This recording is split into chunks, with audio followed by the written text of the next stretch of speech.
राहुल गांधी की तरफ आते हैं। राहुल गांधी जिस राजनीति पे, जिस रणनीति पे सियासत कर रहे हैं उसको समझने की कोशिश करते हैं थोड़ा सा प्रशांत टंडन जी के जरिए। प्रशांत जी, अभी वो वीडियो आपने देखा, 8 मिनट के वीडियो को हम दिखा रहे थे, उस वीडियो को देख करके आपके जहन में क्या कुछ आता है? अब राहुल गांधी ट्रक की सवारी से सीधे जहाज की सवारी करने वाले हैं और अमेरिका पहुंचने वाले हैं। अमेरिका में ज़बरदस्त तैयारियां चल रही हैं, जितनी चीज़ें आ रही हैं। वीरेंद्र वशिष्ठ जी हमारे साथ बैठे ही थे, सेक्रेटरी हैं आईओसी के। कल से उनको फिर से बैठाएंगे हम और समझने की कोशिश करेंगे वहाँ के लोग क्या कुछ कर रहे हैं जब अमेरिका पहुँच चुके होंगे राहुल गांधी। कल 30 तारीख है और कल राहुल गांधी कल से बैक टू बैक कार्यक्रम है।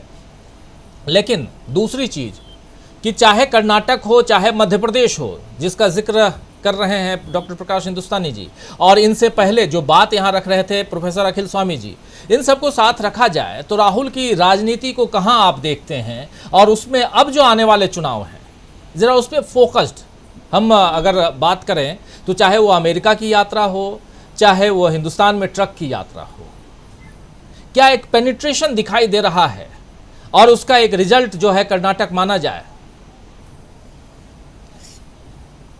जी देखिए, राहुल गांधी 360 डिग्री नेता इमर्ज हो रहे हैं। और जैसा मैंने पहले राजीव जी कहा था कि ये जो ट्रक की सवारी राहुल गांधी ने की है, ये भारत यात्रा, भारत जोड़ो यात्रा पार्ट 2 है। और ये ऐसे ही टुकड़ों में होनी चाहिए, क्योंकि जो एक मुश्त भारत जोड़ो यात्रा थी वो अच्छा प्रयास था, 3500 किलोमीटर की हो गई। उसमें देखिए कांग्रेस का बहुत सारा लॉजिस्टिक्स लग गया था।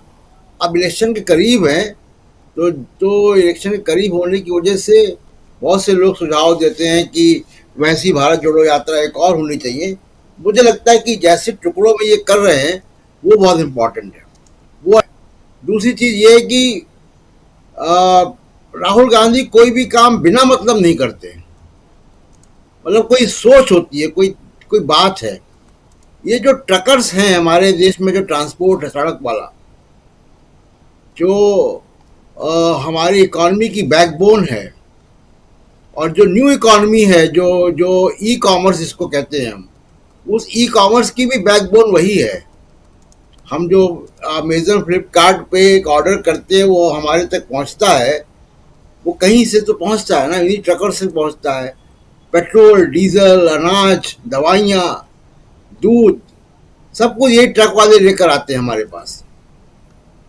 अब ये 250 बिलियन डॉलर की इंडस्ट्री है भारत में।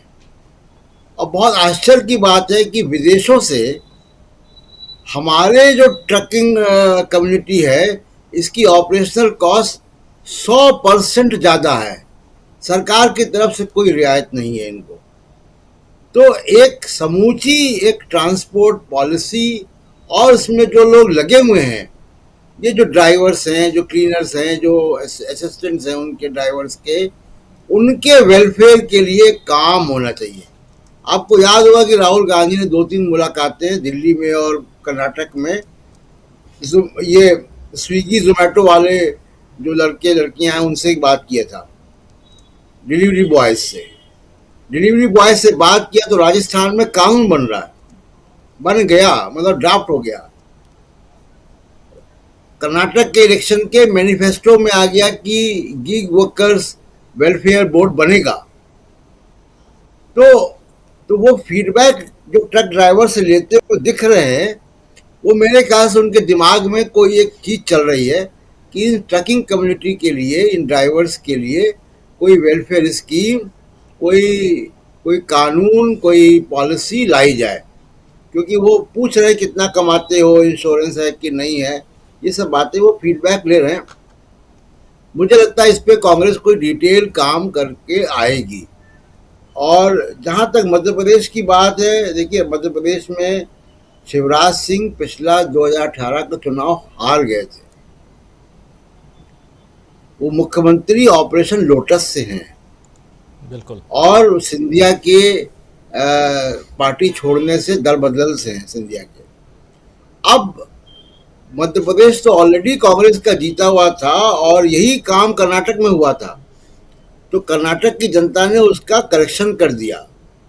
मुझे लगता है कि जो राहुल गांधी कह रहे हैं उस बात में सच्चाई ये हो सकती है कि मध्य प्रदेश की जनता भी करेक्शन करेगी और मध्य प्रदेश में इलेक्शन में कोई कॉम्प्लिकेशन नहीं है, कोई तीसरी पार्टी नहीं है, कोई किसी से गठबंधन नहीं करना है मध्य प्रदेश, छत्तीसगढ़, राजस्थान में कांग्रेस को। तो इसलिए मध्य प्रदेश जो है उनका जो भरोसा है या उनका जो कॉन्फिडेंस है उसमें थोड़ा वजन दिखाई देता है, क्योंकि मध्य प्रदेश ऑलरेडी जीता हुआ था इनका। अब साथ साथ क्या हो रहा है कि बीजेपी भी बड़ी ताकत लगा रही है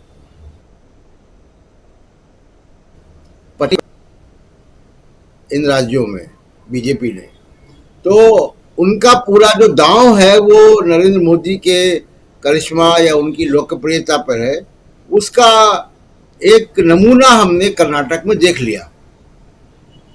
तो वो कितना कारगर होगा कितना नहीं होगा वो मध्य प्रदेश में देखेंगे। हिंदी बेल्ट में आ रहे हैं और प्रधानमंत्री नरेंद्र मोदी के साथ केवल एक जो प्लस पॉइंट जाता है जो उनके लिए कि अगर इस दौर में इस दौरान ये हिंदू मुसलमान और कम्युनल एंगल चला तब तो उनका जादू चल सकता है, और अगर वो नहीं चला तो प्रधानमंत्री के पास कंटेंट नहीं होता है। आप चाहे वो पार्लियामेंट में स्पीच देख लें चाहे पार्लियामेंट के बाहर स्पीच देख लें, उसमें कंटेंट नहीं होता है। तो एक साइड बाय साइड जो दूसरा जो काम कांग्रेस को विपक्षी पार्टियों को करना चाहिए कि जो 12 जून को मीटिंग पटना में हो रही है, अभी तक तो लगता है कि हो रही है, उसमें बहुत डिटेल डॉक्यूमेंट आना चाहिए।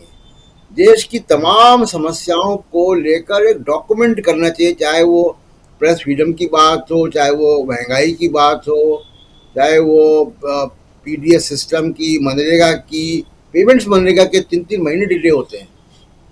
सोचिए मजदूर जिसने काम कर लिया उसको पैसा ना मिले।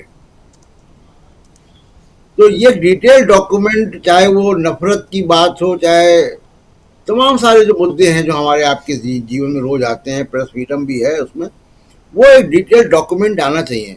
कर्नाटक की सरकार बहुत अच्छा काम कर रही है, उन्होंने आते ही नफरत वाले मामले पर लगाम कसनी शुरू कर दी है। ये काम कमलनाथ ने नहीं कर पाए थे पिछली बार जब उनको मौका मिला था। व्यापम घोटाले की जांच नहीं कर पाए थे, तमाम और वहां पे स्कैंडल्स हुए थे, उनकी जांच नहीं हुई थी। उनकी जांच करके और सिस्टम के अंदर से जो ये आरएसएस के छुपे हुए लोग हैं उनको निकालना चाहिए था। ये कमलनाथ पिछली बार नहीं कर पाए थे। कर्नाटक की सरकार ये काम कर रही है, ये सबक कांग्रेस को देना चाहिए।